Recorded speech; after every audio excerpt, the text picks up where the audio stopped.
Salam, puji syukur kepada Tuhan karena hari ini Minggu tanggal 9 Agustus 2020 Tuhan masih memberi kita kesempatan untuk bersama-sama beribadah, memuji, memuliakan Dia, bahkan mendengar firman-Nya. Terima kasih untuk semua saudara, sahabat yang sudah menonton video-video saya. Hari ini kita akan bersama-sama mendengarkan firman Tuhan. Biarlah kiranya Tuhan memberkati kita. Sebelum kita membaca dan merenungkan kebenaran firman Tuhan, mari kita tundukkan kepala. Bapak Ibu semua saudara, dimanapun saudara menyaksikan tayangan ini, kita akan berdoa bersama. Mari kita berdoa. Kami memuji dan memuliakan Engkau ya Tuhan, karena hari ini kami masih diberi kesempatan, meskipun dalam segala situasi COVID-19 yang belum juga kunjung reda, namun kami tetap bersyukur karena Tuhan memelihara kami.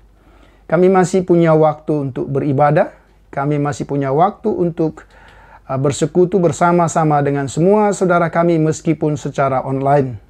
Kami berdoa Bapa supaya hari ini lagi, Minggu pagi ini, kami boleh diberkati Tuhan melalui kebenaran firman-Mu yang akan kami baca dan kami renungkan bersama.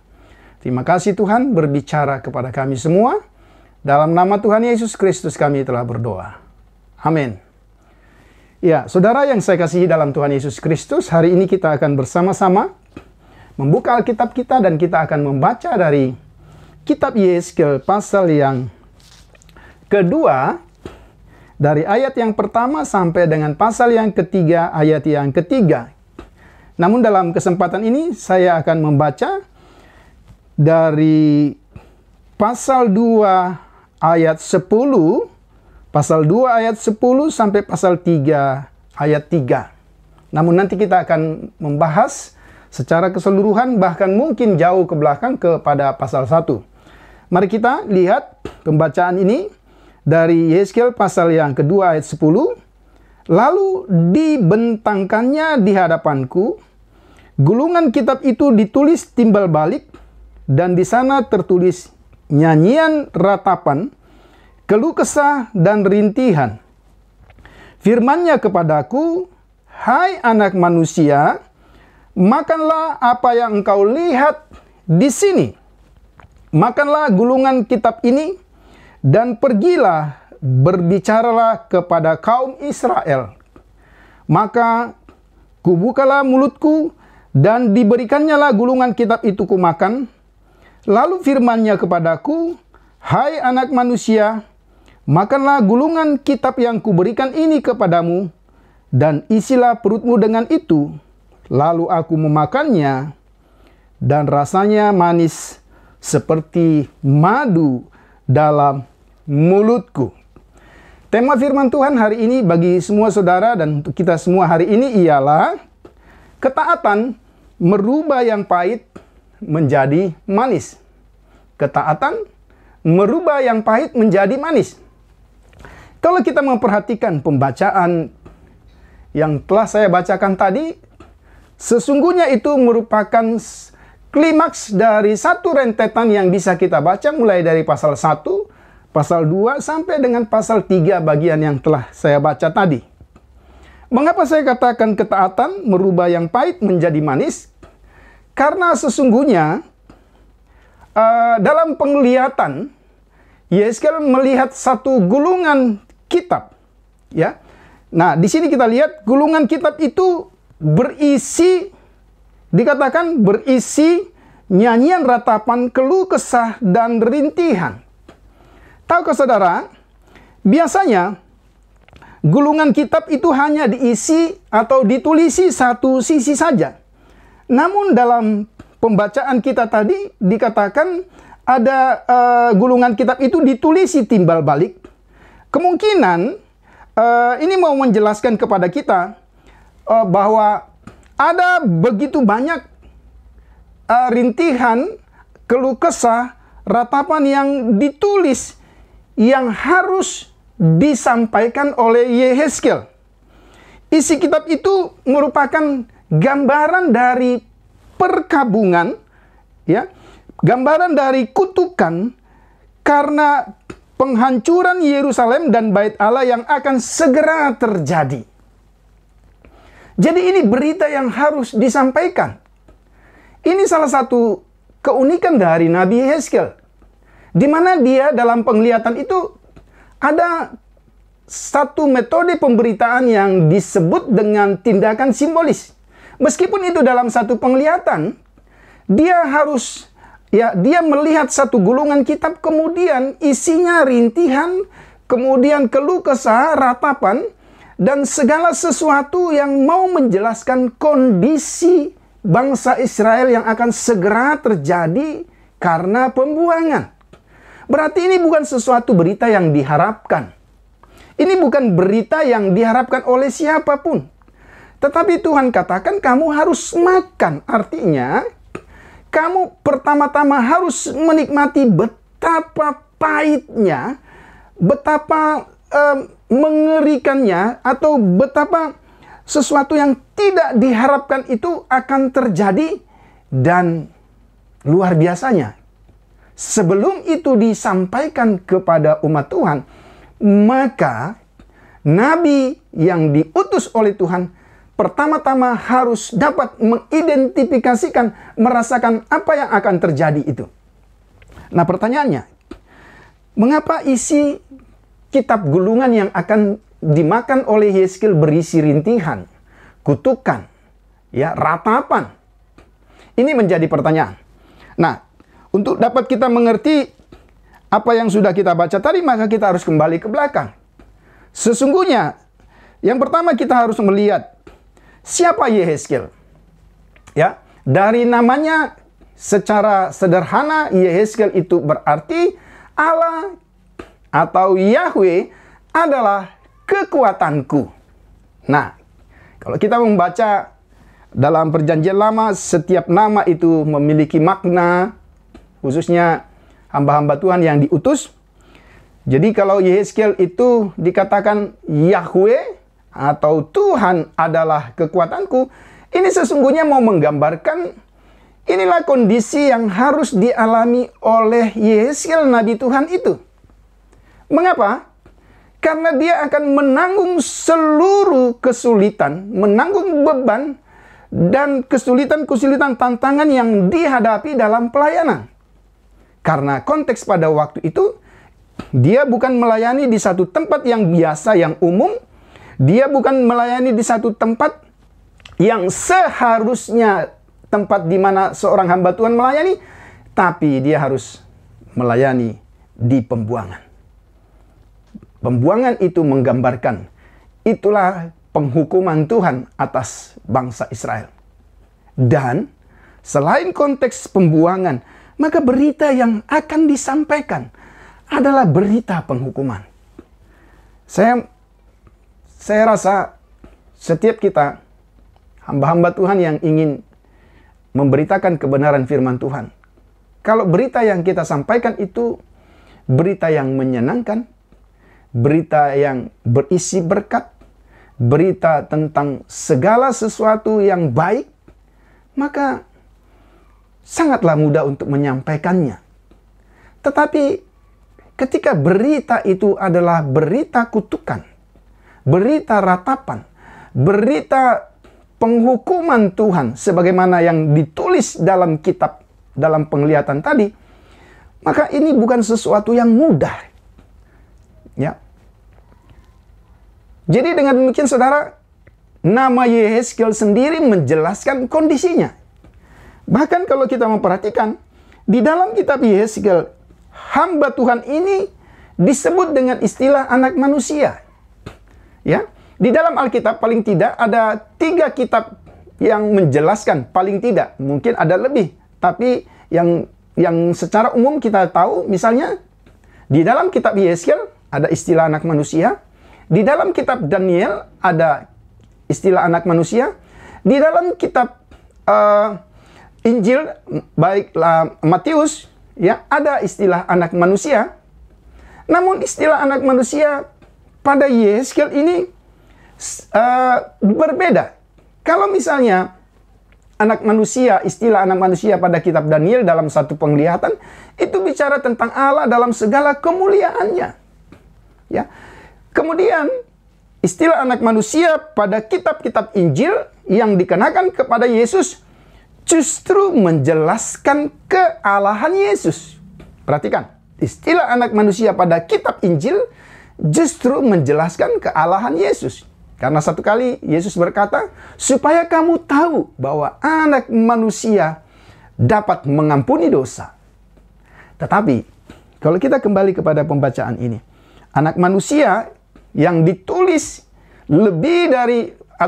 kurang lebih dari 90 kali dalam kitab Yehezkiel itu menjelaskan satu kondisi manusiawi, satu kondisi bahwa sesungguhnya dia hanyalah manusia biasa, manusia yang fana, manusia yang penuh kelemahan, keterbatasan dan kekurangan. Jadi saudara, kalau kita memperhatikan ya nama Yehezkiel, kemudian istilah yang dipakai untuk Yehezkiel anak manusia, ini sangat kontras, sangat bertentangan dengan semua konteks pelayanan yang dihadapi Yehezkiel pada waktu itu. Karena dia harus berhadapan dengan segala bentuk kesulitan dan tantangan. Itu yang pertama. Yang kedua, kalau kita memperhatikan pasal 2, ayat mulai dari ayat 3 sampai seterusnya, kita baru juga akan mengerti kepada siapa Yehezkiel diutus. Nah, itu dia. Jelas, kita tahu konteksnya pembuangan. Berarti kepada bangsa Israel yang dibuang. Dan tahukah kita mengapa mereka dibuang? Sangat dijelaskan oleh Alkitab. Mereka dibuang karena dosa mereka dan dosa para pemimpin atau raja-raja yang memimpin mereka. Nah, tetapi saudara, di dalam pembacaan kita ini, misalnya mulai dari pasal 2 sampai dengan pasal 3, ayat yang ketiga tadi, ada 5, paling tidak 5 kali diulang istilah kaum pemberontak dan pemberontak. Jadi saudara bisa bayangkan, sudah konteksnya di pembuangan. Oke? Beritanya berita penghukuman. Saudara perhatikan ini. Kemudian pendengarnya adalah bangsa Israel yang memberontak, kaum pemberontak diulang-ulang terus. Mau menunjukkan itulah kondisi yang dihadapi oleh Yehezkiel. Bahkan dikatakan mereka bukan memberontak pada saat itu saja. Dikatakan sejak dari nenek moyang mereka, mulai di padang gurun sampai kepada zaman Yehezkiel. Berarti itu terjadi ratusan tahun yang lalu.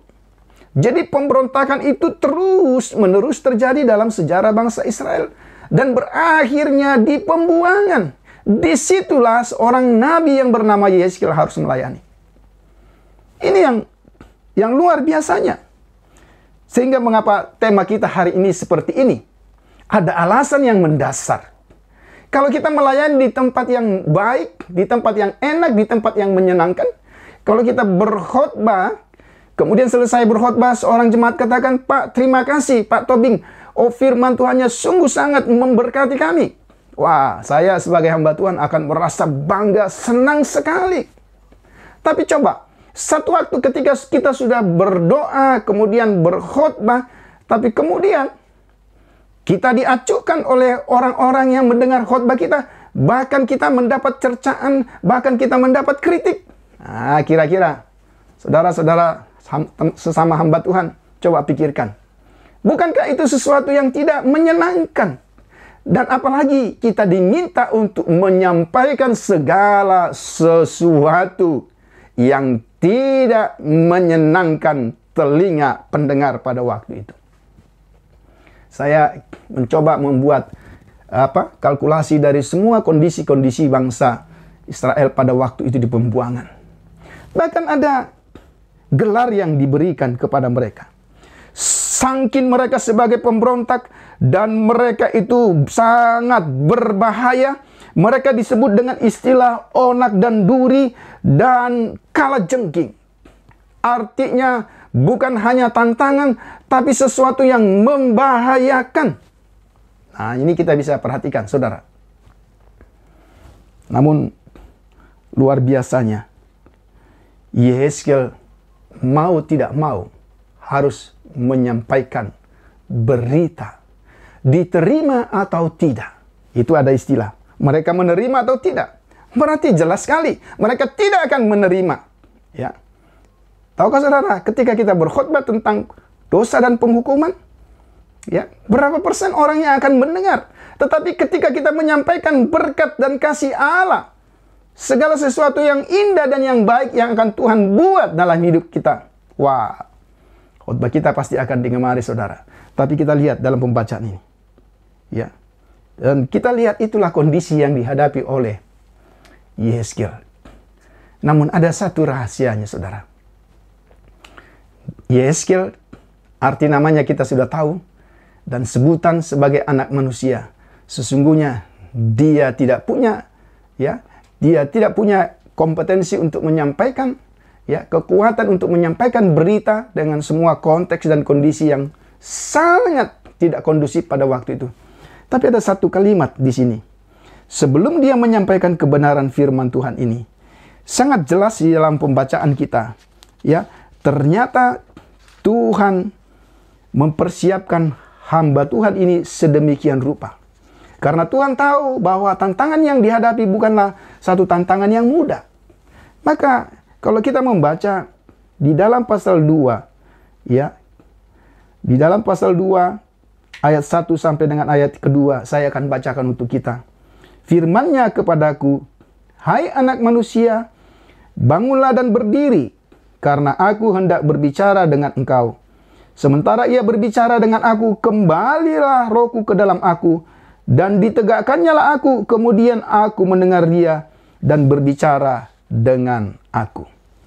Ya, dengan semua kondisi kesulitan dan berita yang bertentangan yang harus disampaikan oleh Yehezkiel, dan siapa Yehezkiel sesungguhnya, maka ada satu momen, ada satu kesempatan sebelum hamba Tuhan ini memberitakan kebenaran firman Tuhan. Perhatikan, Tuhan terlebih dahulu memperlengkapi. Jadi, ini prinsip yang berlaku sampai hari ini. Tidak ada seorang hamba Tuhan pun yang pernah berkhotbah melayani Tuhan apapun kondisi yang dihadapi tanpa tidak diperlengkapi oleh Tuhan. Dalam pembacaan ini paling tidak kita lihat ada encounter, ada pertemuan secara pribadi, dan ini sangat penting. Inilah kekuatan pemberita. Inilah kekuatan yang akan kita sampaikan. Kalau tidak dimulai dengan pertemuan secara pribadi dengan Tuhan. Dan inilah ciri nabinya Tuhan di dalam perjanjian lama. Ada berita yang Tuhan taruh pada mulut seorang hamba Tuhan. Ada pertemuan secara pribadi. Dikatakan sesungguhnya Yehezkiel itu lemah, tetapi kemudian roh Tuhan menegakkan dia. Ya, Tuhan memberikan firman-Nya. Ya, ada 3 hal yang kita bisa pelajari dari situ. Yang pertama, ada pertemuan dengan Tuhan. Ini sangat penting. Pertemuan secara pribadi sebelum dia diutus. Yang kedua, Tuhan memberikan firman-Nya.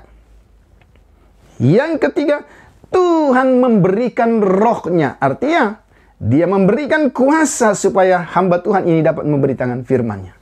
Saudara, dengan demikian saudara, maka kita tahu dari tema tadi, mengapa Tuhan katakan, mengapa temanya seperti itu? Karena akan muncul kecenderungan ketika Yehezkiel melayani kaum pemberontak yang memberontak. Kira-kira apa yang akan terjadi? Dan di dalam pembacaan kita ini, ya, kalau saya membaca, ada kemungkinan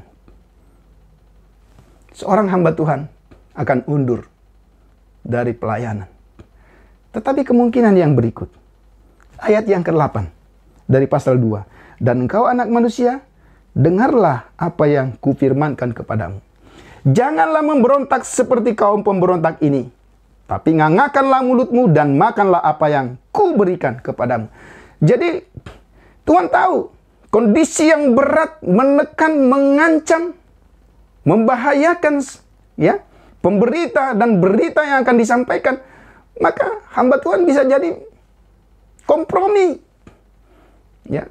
Berita-berita yang seringkali kita dengar bisa menjadi berita kompromi.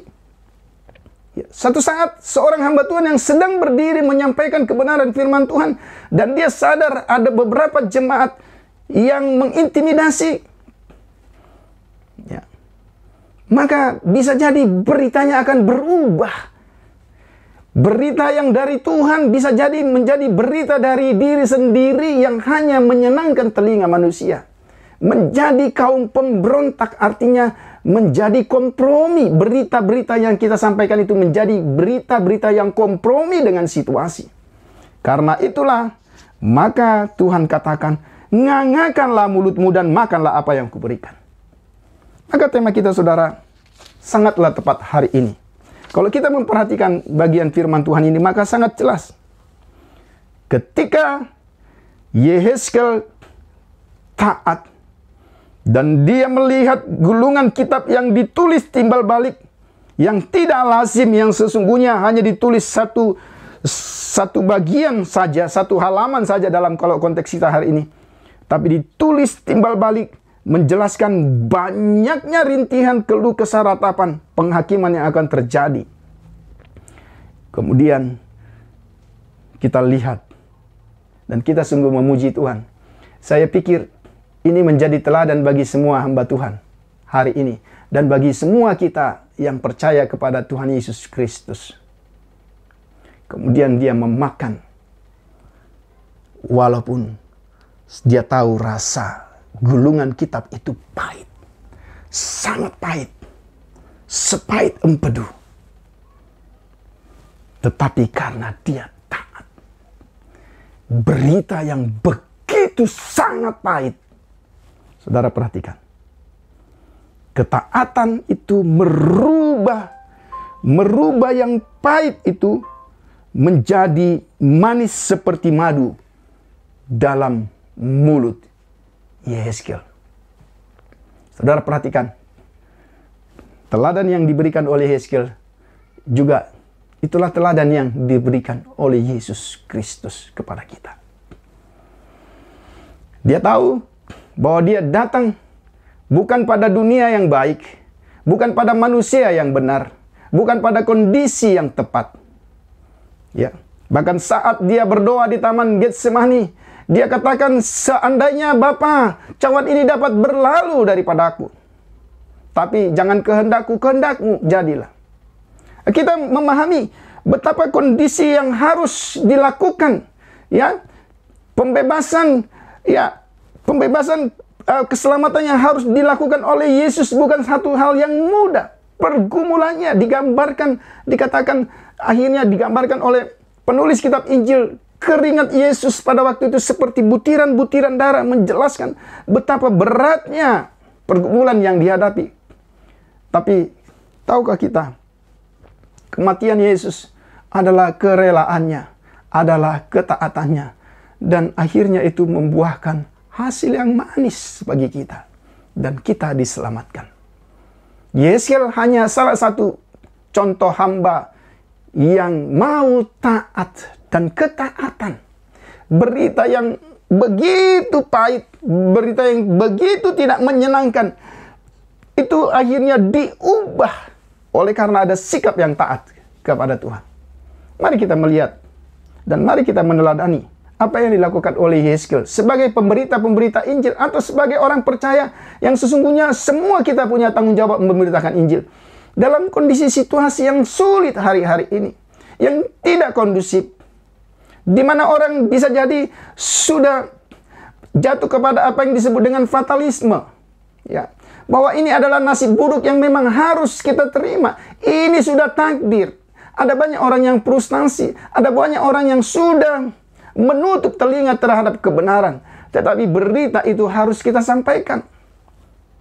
Karena apa? Penghukuman Tuhan akan segera terjadi, dan itu terjadi dalam konteks Yeskiel. Tapi ketika berita itu kita sampaikan, saya percaya dan yakin saudara, kita hanya punya tugas untuk menyampaikan, tapi Roh Tuhanlah yang akan memberi pertobatan. Roh Tuhanlah yang akan mengubah setiap hati yang mendengar. Dan mari kita mengikuti teladan Tuhan kita Yesus Kristus, yang mau rela mati sampai mati di kayu salib. Itu satu hal yang pahit yang tidak akan pernah dirasakan oleh siapapun. Tapi kepahitan itu berubah menjadi manis. Dan kita yang percaya kepadanya memperoleh keselamatan. Kiranya renungan pada minggu pagi ini bisa menolong kita. Ya, siapapun kita, orang percaya. Tidak ada satu kondisi yang tidak kondisif, yang tidak bisa, di mana kita tidak bisa menyampaikan berita firman Tuhan. Tapi ketika kita taat, kondisi apapun yang kita hadapi, maka percayalah, pertolongan Tuhan cukup mengubah ya, yang pahit menjadi manis dalam ketaatan kita kepada Tuhan. Biarlah firman Tuhan yang singkat ini boleh memberkati saya dan semua saudara dimanapun saudara mendengar, menyaksikan tayangan ini. Biarlah kita boleh terus maju dalam memberitakan firman Tuhan. Selamat hari Minggu, Tuhan Yesus memberkati. Salam.